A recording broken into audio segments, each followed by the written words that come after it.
Welcome to Legacy Unscripted, sponsored by Progeny Coaching. This is the podcast where sports and business collide.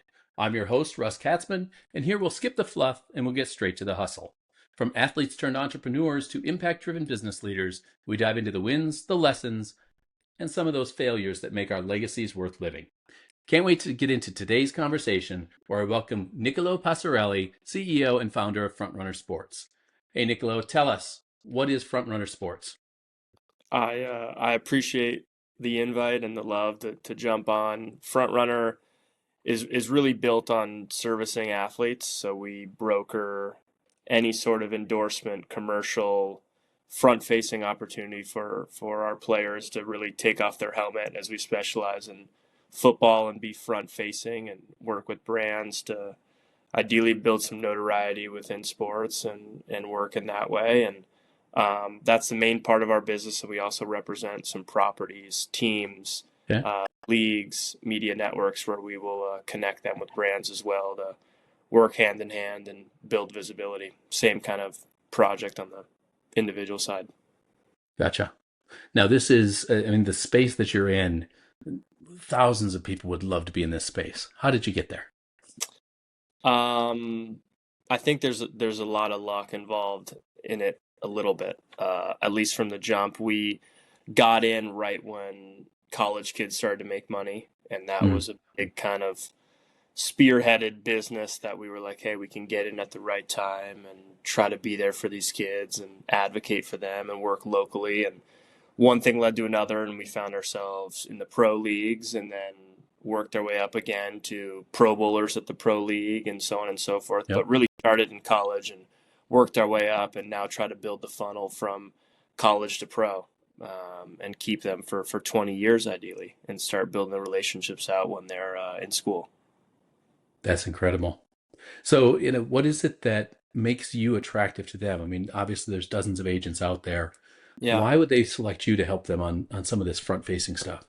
I think you have to learn how to be the bridge between someone that had to go to grad school and build out as much education as they could through that versus those that come from not great ecosystems and are not in a position like you where if the ball stops bouncing, their life changes a lot. And so if you're able to kind of be right in between and can connect with both sides, right? Because at the end of the day, you're connecting them with that brand too, or whatever the case is, you're in a good spot. That mixed in with, we got to be aggressive while we're young and relatable to them a little bit more on what kind of clothes we're wearing or music we're listening to, and the things that, make you a little bit more attractive just from a friend perspective, to them a little bit, because unfortunately the older we get, the less we'll be able to organically connect with them. And that's just, an immovable problem. Yeah. And have you thought about that succession plan at all? I mean, you're not that old yet yourself. You've still got a handful of years to still relate to these guys. But have you thought about that succession plan and how you'll build into that? A little bit. I mean, I know eventually, like, my ideas won't help us keep going. Like, you're going to need new flow and new people to come in to challenge it and help you figure out what the next stuff looks like. I think when you fail a lot in the beginning, your humility, obviously goes up a ton, and you realize that your shit does stink, kind of thing. And you got to be okay with that. And when we were failing, we always were looking for other people to kind of help us grow. So I know at some point that'll be the same thing, right? Of just, it's time for me to be less involved and have someone else be more involved. So talk to me a little bit about that then, a little bit about those failures that you ran across, those early ones that maybe changed the course of what you were building, or at least changed you maybe as a person and as a leader.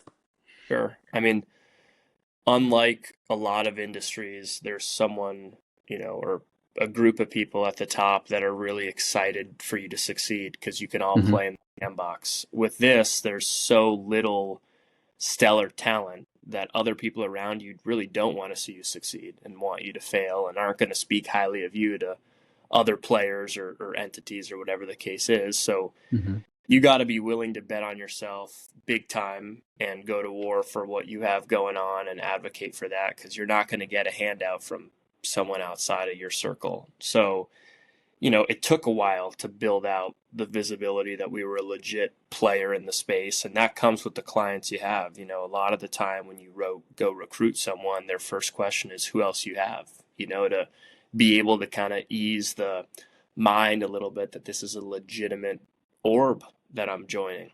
Yeah. And when you don't have that, you're in trouble. So it took a while to build out a client base of, visibility that was household names within football that we could go and share and that we would be proud to share, rather than embarrassed of, hey, we don't have much to show.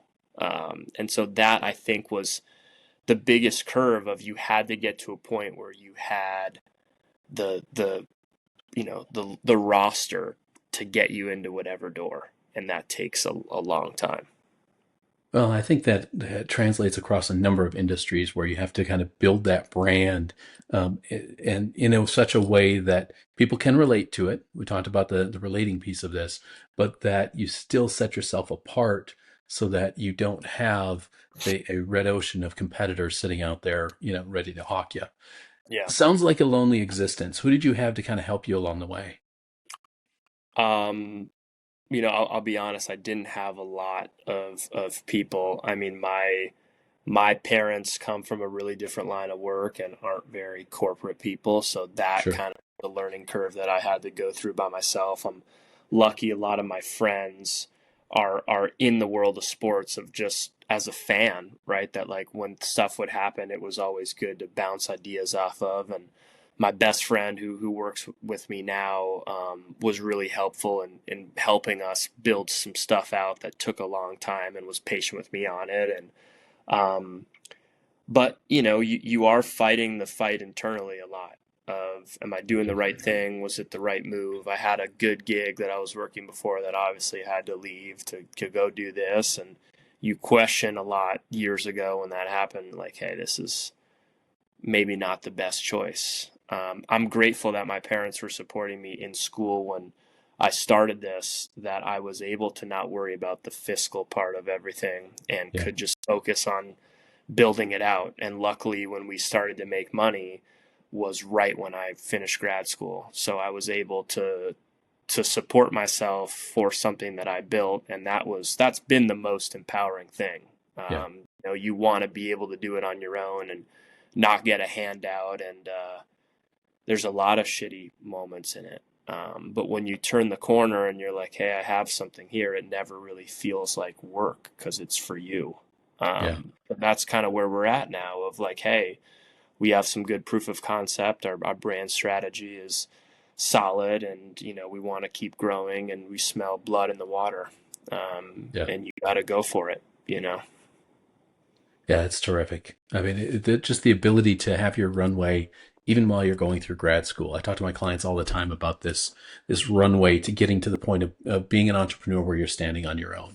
Sure. Often they'll do it while they've got a full-time job. They'll start something on the side, Yeah. and we talk about, okay, what's your runway? How long are you going to let that full-time job go on, Yeah. and then make the leap? Right? There's always that leap where you go from what you're doing to what you want to be doing. Yeah. And, for you, you had that transition coming out of grad school. I'm Yeah. sure you may have been making money, you may not have been making a living, but at least you were making some money coming out. There's always that leap to where the boat doesn't quite come into shore. You've got to go out and meet it. It For sure. sounds like you had a great opportunity. That's good to hear. Yeah. I So, mean, you have to find a way, obviously, to feel at peace with leaving what's comfortable. right. And it's challenging. I think a lot of people that you grow up with or that you're friends with in school or after, like, it's just all about solidifying something so solid that the Yeah. anxiety, cash flow, and potentially raising a family and being supportive of other people at one point never is at the forefront of your problems. And when you do something on your own, obviously those things are all flashing Yep. full steam ahead of you, you know. I think for me, when we got to a point to be able to financially support other people and obviously myself, I was able to buy a house, like all the things that you're like, all right, these are checkpoint things that you have to be appreciative of in it. That's when I really started to say, okay, like we can go for it. But it Yep. just took a long time, you know. Well, and I think those that are not in the entrepreneurial world don't grasp the way we see things like buying a house or even buying a car, getting insurance, that kind of stuff. It Yeah, starts to come down to how many clients do I have to add to be able to afford that, for right? sure. My monthly expenses are going to go to this. Yeah, That means I have to add so many clients yeah, pre-tax, yeah, pre-expenses, pre-overhead to be able to afford that. for sure. And that Sure. becomes a game where we start tossing things back and forth to try and figure that out as entrepreneurs. So Yeah. the fact that you discovered that early on is incredible. Talk to Well, me about how big you are now. so now we have about 80-ish players that we manage everything from, again, those big Nike Adidas contracts, Sure. commercials, memorabilia, billboards, all the way down to if they work with a one-off local coffee shop kind of thing, right? And are making an appearance or some activation on social media or whatever. Right. And then again, we've been able to really build out to me, an empowering property side, we call it, where we manage those media networks, teams, venues, certain, really, we'll just say properties in general.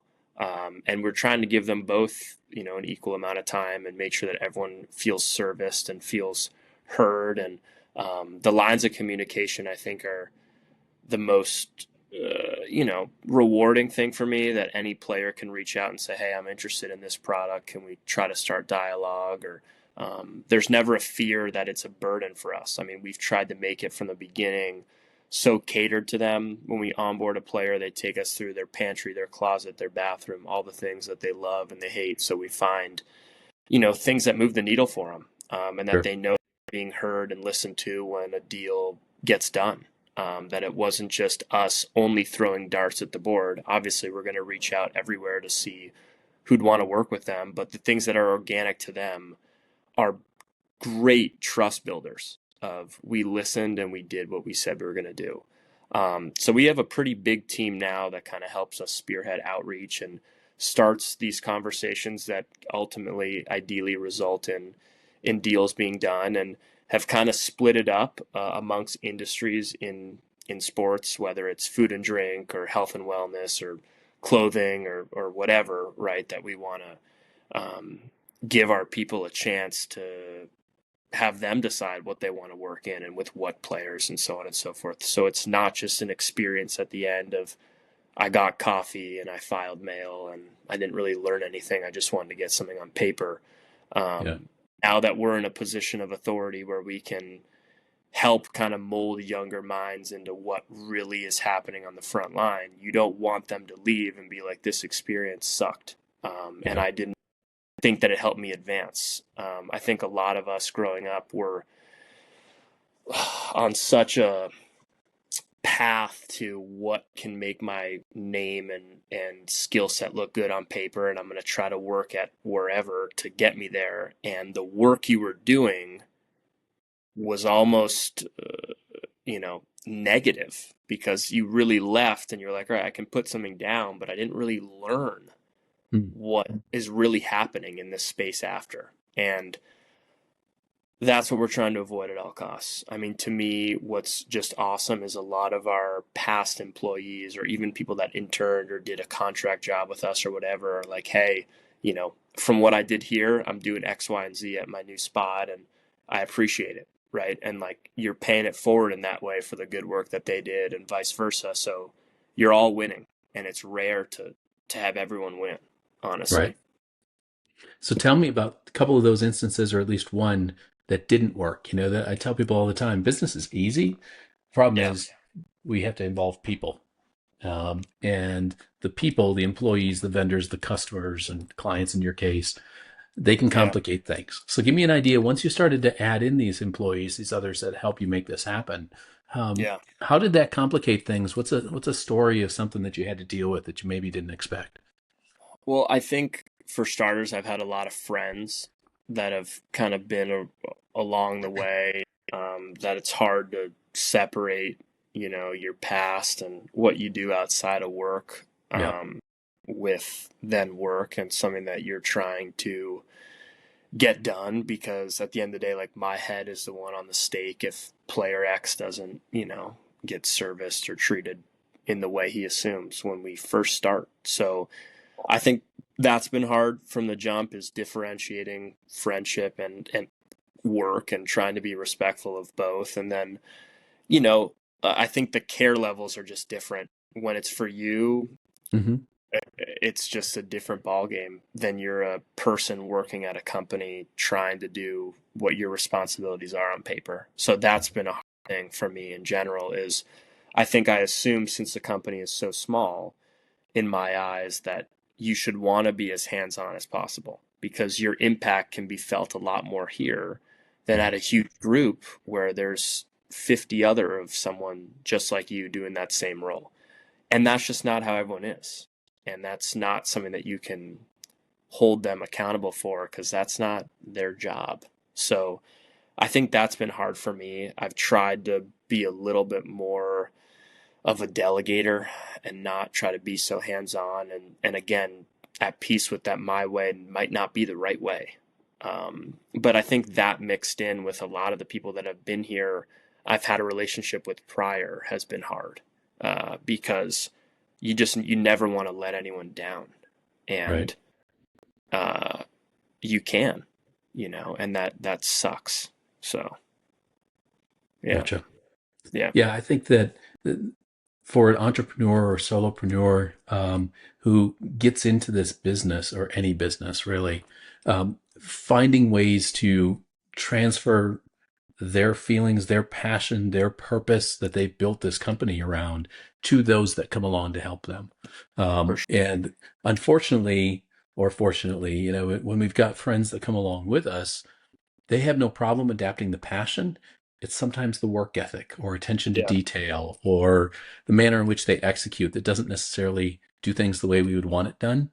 And Yeah. then it becomes, well, how have we sufficiently separated the work versus interpersonal relationship with this individual so that I can correct them in the office? Yeah.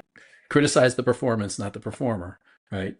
Exactly. Talk to them, give them some feedback on the office stuff without being able to, losing that ability to go out for beers on a Saturday night or something.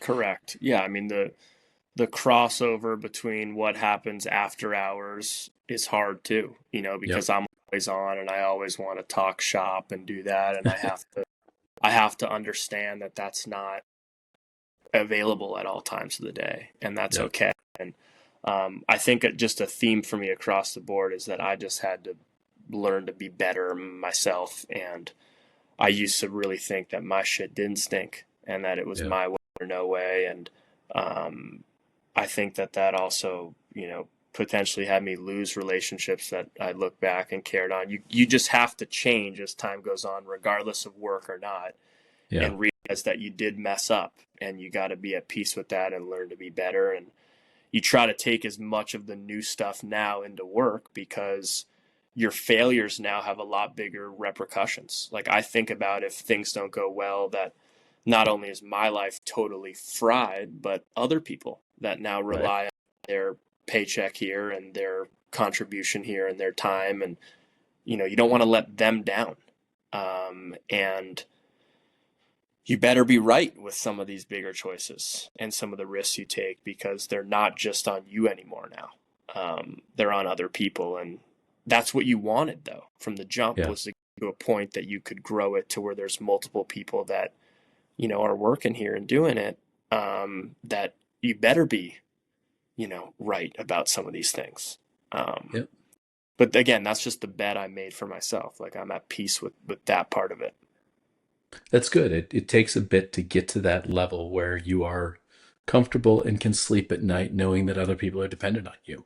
And in your case, it's not just your employees, but your clients, right? Their livelihood is dependent on some of these deals that they make as well. Yep. Talk to me a little bit about that. That obviously the big talk in your space for the last handful of years has been NIL. Talk to Sure. me, did you find that to be an enabler of your business, or was it one of those screwballs that you really didn't expect that kind of just blew things up for you? I think now it's gotten totally out of control, to be honest. I think, Yeah. we were talking about a little bit offline, but some of our guys in college will make more than what they'll make in the pros, because they're the guy at their college, at their position, at their school.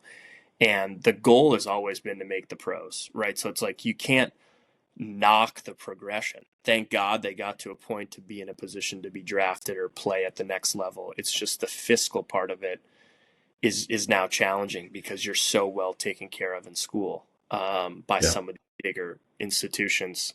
I think that you're going to see a lot more kids stay as long as they can until they literally have to leave. I think there's Yeah. also a notoriety loss from playing at a big high major college to then going to be in the minors or G League or practice squad at the next level, Yeah. that you lose that, hey man, I was the guy on Saturdays, or they sold out in Chapel Hill or in Duke or at Yeah. Kentucky for hoops, and I was that person, and you lose that, and that's very tough because that's a massive loss of identity too for some of these guys. So it's hard, and I think your college years are so special to you. I know mine were, I'm sure yours were. I know so many people that look back on it with such joy, that if you can Yeah. prolong it in a way and even go get more education and get a master's and get that fifth year, you're doing so many things in the right way, right? And then you have the devil on your shoulder that's like, well, I'm getting older. I look less attractive now to a team because they can't,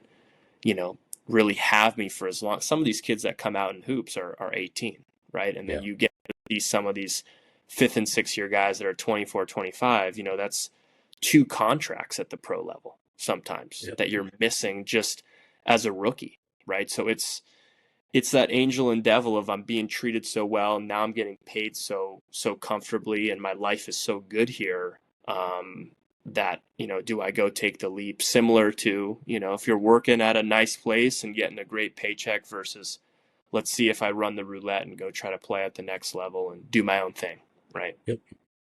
Yeah, and I think the interesting part about that, and we could talk about this for hours, but I think that the interesting part that you just mentioned there was you've got kids making decisions, right? These are Yep. 18, 19, 20-year-old kids, and they've got one person, college in their ear saying one thing. Maybe you guys are saying something else, and they've got sponsors, coaxing them to go this way or that way.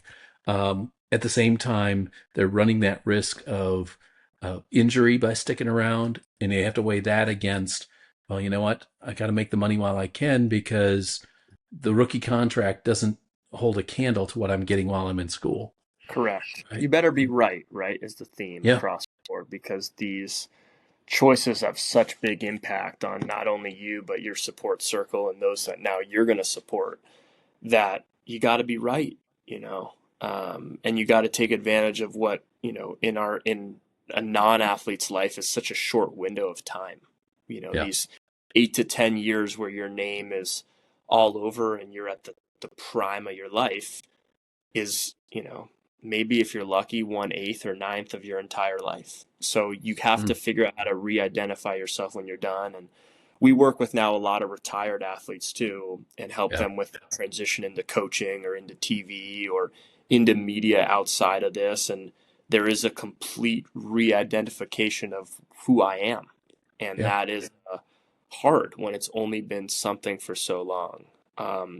But I that's the best part of the whole thing for me, to be honest, because they have now such a greater understanding of business and the business that came throughout their playing career and the ins and outs. They want to remain relevant, so they're a little bit more open-minded to deals and things more than when Yep. they were playing, because they had the financial foundation from their team to be able to say no to stuff that now is a little bit different.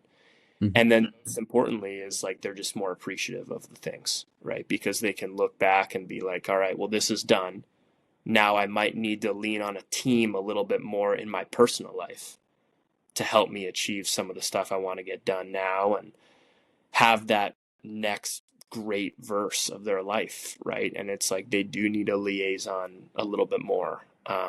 But I think in general, there's no better time to be an athlete. I mean, the Yeah. coverage of what people are wearing going to games and the fashion that's increased from it, the amount of players that have their own podcasts or can speak and take the helmet off and again be front facing has never been more than right now. A lot of them are dabbling into music and into tech and into start, like there is a want to be more than just a respective sport player, right? And I think that it is empowering to a lot of people, even outside of sports, to say, hey, like I can wear different hats myself because if these people are with their insanely commanding schedule, the least I could do is try to do the same.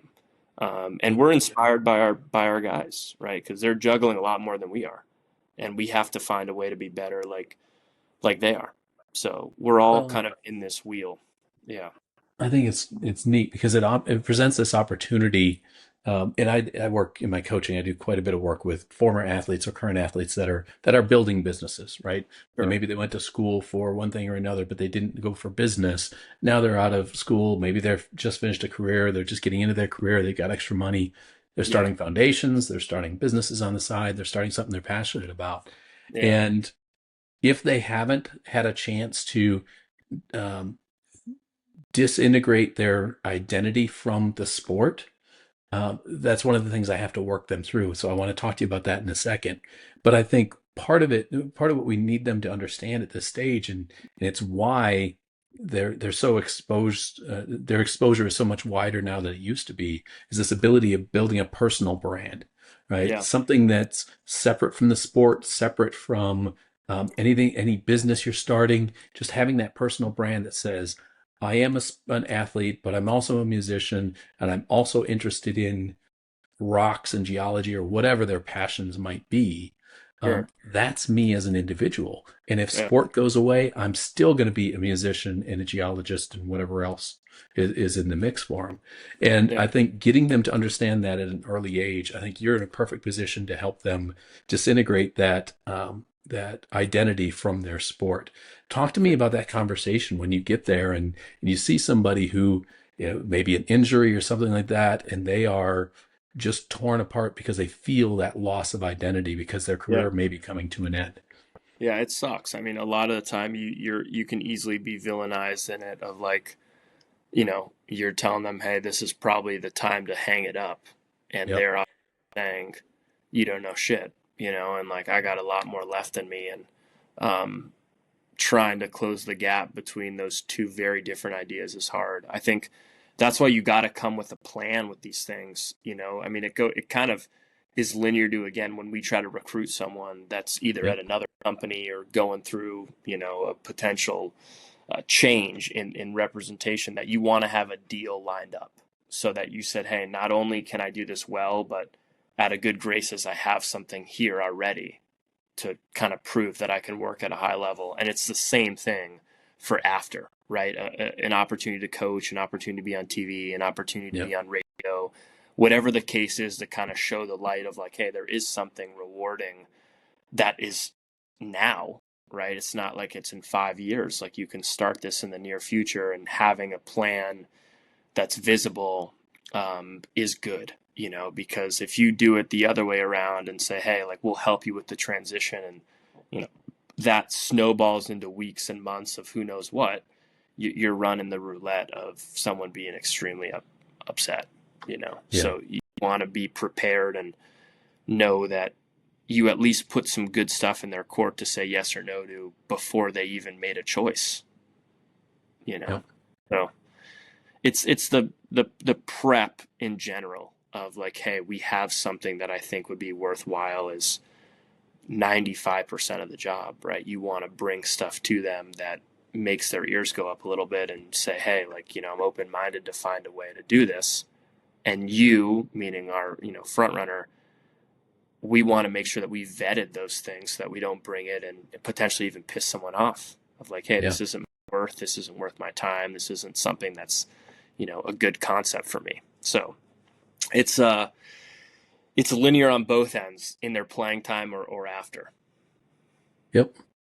So, so let's switch it on its head a little bit and step away from the athletes. Talk to me about those sponsors. Talk to me about those conversations a little bit, because that's got to be an interesting sell, because you're selling some that are unproven commodities that Yeah. are in name only right now, right? Sure. Then you're talking potential, and you're talking potential, huge potential, but it's still just potential at this point. Yeah. Talk to me about that conversation and how you get them on board for something like that. Yeah, I mean, you're going to take a ton of no's, to be totally candid, right? For every 100 emails you send out, you're lucky if a couple will take a meeting, right? And Yeah. try to learn more about what you have going on. I think, for starters, you just want to show the reach the player has, because the company wants to see return on any investment they're making, even if it's just sending a product to someone, right? But let alone those bigger 6-figure plus cash situations of like, hey, I better find a way to recoup this in some way, whether it's my visibility or engagements on these social media posts or whatever it is, and ideally sales, right, at the end of the day. So you want to try to break the player down as like an influencer, right? Of like, hey, their engagement is stellar. Their fans are super, super in tune with what they're doing off the field, that we know we're going to give ourselves a great chance to have this campaign or activation or whatever, we agree upon, get great traction, that, you'll want to come back and have player X in your corner for the foreseeable future, right? So a Yeah. lot of our deals we try to structure are less than a year to start, so that people don't feel like it's a chokehold of time. I mean, really 3 to 6 months, a lot of them are. And then, hey, like, you're going to love the content that we make together.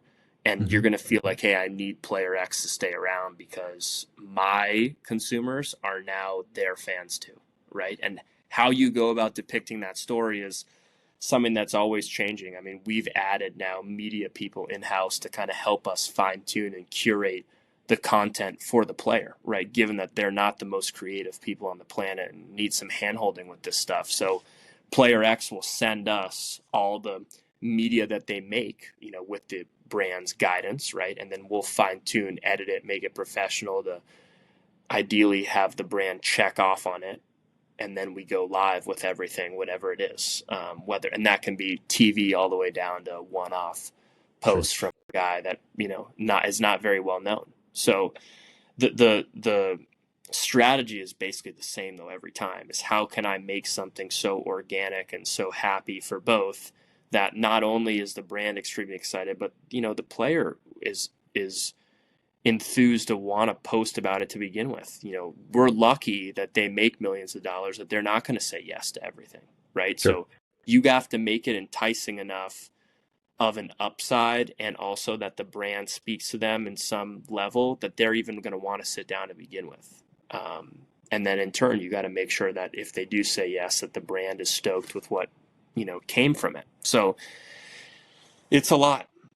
It's a lot, and I credit all of the team that is internal with us to bring these things to life, because I don't know shit about any of those things. Like, I can't Yeah. do any of that. So I'm grateful that other people can do it at such a high level that people want to renew with our guys. All right. So, it's you talk about the influencer part of this, and kind of being the face of a brand and whatnot.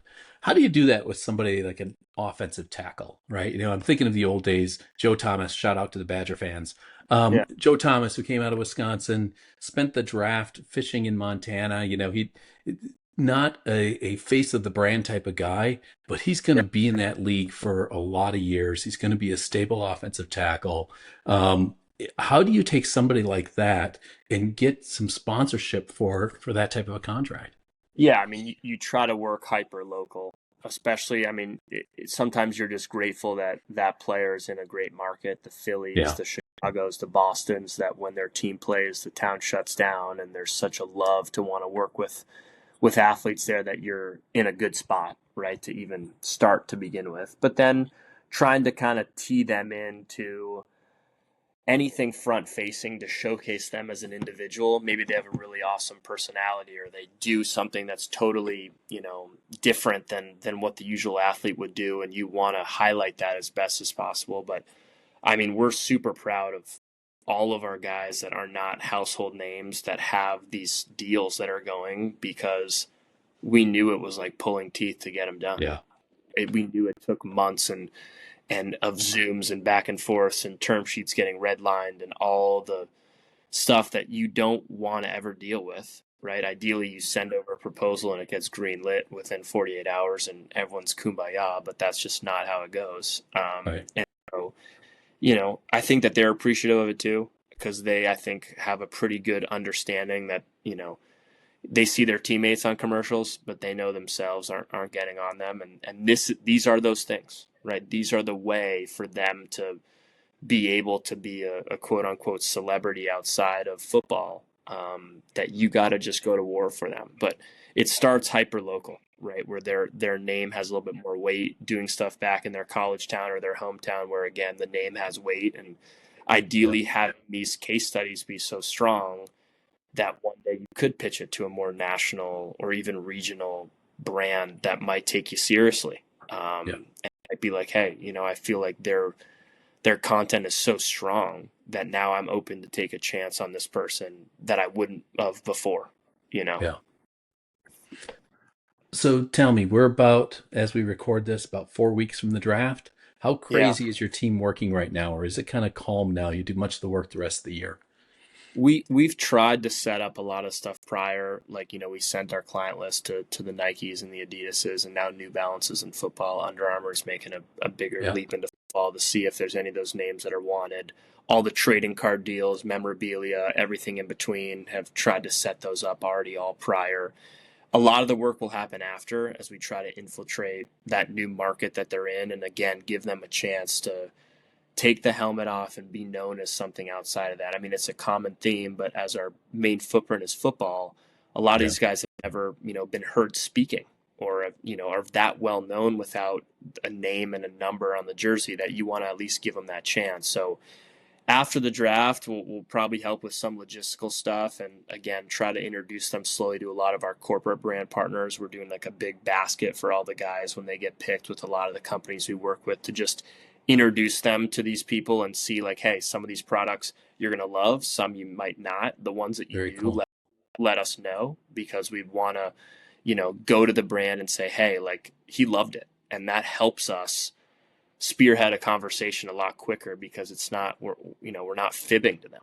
We're telling them, Right. hey, there's great feedback from here. Let's see if a more formal relationship will make sense. And then look, I mean, we're lucky that we have so many contacts already in all these cities of the years working there that when players go, they're now fillers for holes. Like, some teams we might not have great representation on right now internally. So we're like, hey, we really Sure. hope player X goes to this city because we know we have this opportunity there and we don't have anyone to fill it right now. But that's the part that's out of your control, right? Yeah. So, I mean, our partners really spearhead the contractual side of a lot of this stuff with the team. So we let them kind of take that baton and do it as, they're great. But, we want to spearhead that image side outside of it. And we know that, those 3 to 6 weeks after their pick, their life changes so much that you gotta, naturally integrate this stuff in so it doesn't all see, there's so much change that just happened, that there's a time and place for this, and it might not be that first month or two. It might be, hey, I want to integrate myself. I want to keep football the main thing from the beginning. There'll be a time and place for this, and you got to be at peace with that. Very cool. Yeah. Um, so just a couple minutes left. Tell me, Yeah. since we're talking to small business owners, what's the coolest small business that you've seen one of your athletes start? Well, I think a lot of them, again, like we were talking about earlier, want to have this Kobe Bryant moment of the body armor story or something Sure. linear. Hey, I got it at the bottom floor and I'm doing it. I mean, we're lucky that when we reach out to all these companies, a lot of them have at least the want to get into sports. And Mhm. sometimes that turns into an investor or an equity swap and change of whatever those deliverables are that the player does.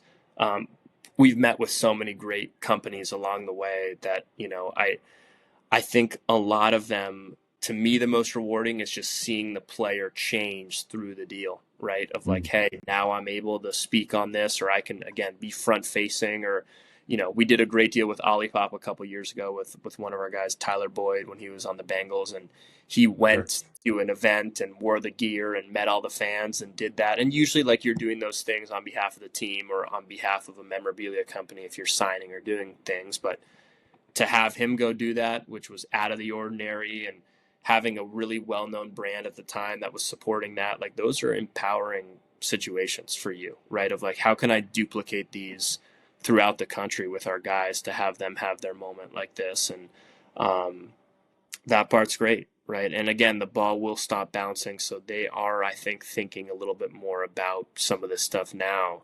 I mean, you're seeing so many success stories after sports that Yeah. there's enough case studies out there for sure. Okay. Yeah. Awesome. This is good stuff. Appreciate it, Niccolo. You So got it. last piece of advice for entrepreneurs out there. What have you got?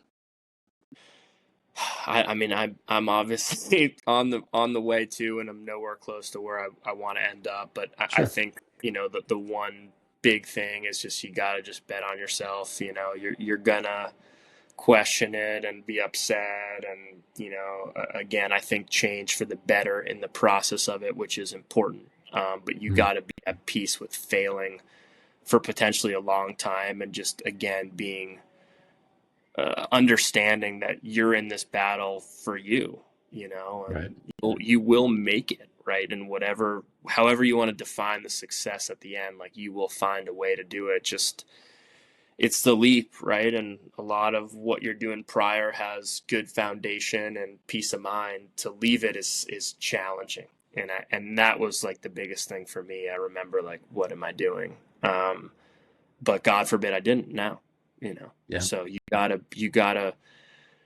find a way to double down on you, and know that that's a good choice. That's great advice. Appreciate it, and best of luck to you in the upcoming draft. I appreciate it, man. Thanks for having me. Thank you. So that's a wrap for this episode of Legacy Unscripted. If today's conversation sparked something in you, don't just sit on it. Take action today to build your future. Make sure to subscribe, leave us a review, and share this with someone who may need to hear it. If you've got a story to share or you want to connect, you know where to find me. Until next time, keep it real, keep it bold, and keep living your legacy.